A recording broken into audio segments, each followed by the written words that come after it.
It's Saturday at Royal Ascot. The final day of Royal Ascot draws near, but fear not, there are still 6 more races to go. Saturday at Royal Ascot is always an intriguing day with now 3 very competitive sprint contests, and plenty of good horses on show. I've got to say I think it's been a great week, although I haven't found as many winners this year as I have in previous years. On a personal note, the highlight will certainly be the Gold Cup win for Stradvarius. It was a phenomenal race and a great advert to the sport on Ladies' Day. It's the pinnacle race, and I'd have to say it had the pinnacle finish to match it too. For John Gosden and Sir Michael Stoute, it really has been a great week, their meticulous race planning rewarded with great results. Aidan O'Brien's team have done a great job in getting their beaten horses ready enough to bounce back and win, so wins for Huntinghorn and Kew Gardens highlight the master of Ballydoyle, which he is. Elsewhere, credit goes to Eve Johnson-Houghton and Simon Crisford, on their first Royal winner, 2 great trainers in a win that will mean a huge amount to everyone involved in their yards. Frankie Dettori has of course grabbed the headlines, and deserves to after some fantastic wins, but 2 riders who have really impressed me are Oisin Murphy and Silvestre de Souza. Some of their efforts have been exceptional in defeat, and they have both been consistently top class this week. Finally, how fantastic is it to see 3 continents represented in the feature race this afternoon, with entrants from Australia and the USA. This week is a special one on the calendar. Away from its place as a high-end fashionable social occasion, we are blessed by some truly top-class racing. It'll be a bit of a come-down studying Sunday's form from Hexham and Pontefract. Let's hope we can finish the week with a few winners. Here are a few of my fancies for the day's card. 2:30 Chesham. I don't know whether I am spoiled for choice, or stuck between a few, because I like a few of these here. Cardini is a horse I know is meant to be very good for Aidan O'Brien, and he should prove much better than he has on his first 2 outings.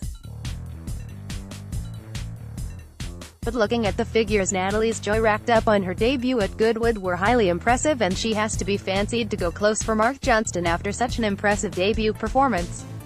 That impressive debut was nothing short of outstanding, and she could develop into one of the leading 2-year-old fillies this season.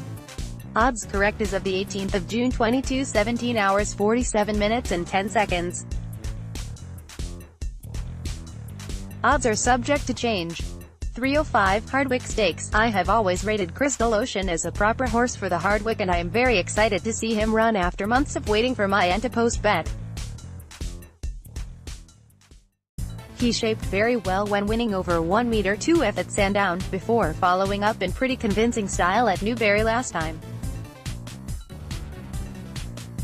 He was an excellent 3-year-old, but was always going to improve in the following year. This is his chance to shine, and I expect him to do so. Odds correct as of the 18th of June 17 hours 49 minutes and 21 seconds. Odds are subject to change. 340 Windsor Castle. It's a bit weird seeing this run on a Saturday rather than a Tuesday, but it's an interesting enough renewal with plenty of chances. The horse I am particularly taken by is Sabre for Richard Fafney, who looked a very smart type when a narrow loser in the National Stakes and Sandown, and would have a leading chance on that form. The American Raider Moonlight Romance would be a very close second choice, whilst Van Beethoven is excellent value in the each-way market, and I wouldn't be surprised to see either of the trio win. Odds correct as of the 18th of June 17 hours 52 minutes and 1 second. Odds are subject to change. 420 Diamond Jubilee. For today's feature race, I have looked closely in search for the winner of the big sprint. Take a look at my preview for the big race here. 5 o'clock Wokingham. The inexperience of Dreamfield has worked out a blessing in disguise for John Gosden, as the unbeaten 4-year-old comes here as the one to beat in the Wokingham. Having looked an extremely smart juvenile, he made a winning return to the track when striking an impressive style at this venue a month ago. He looks far better than a handicapper, and I envisage him taking all the beating here.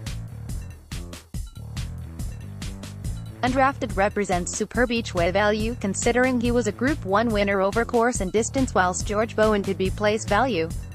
Odds correct as of the 18th of June 22, 17 hours 53 minutes and 20 seconds. Odds are subject to change. 5:35 Queen Alexandra. The form standard has to be set by Thomas Hobson, representing Willie Mullins and Ryan Moore.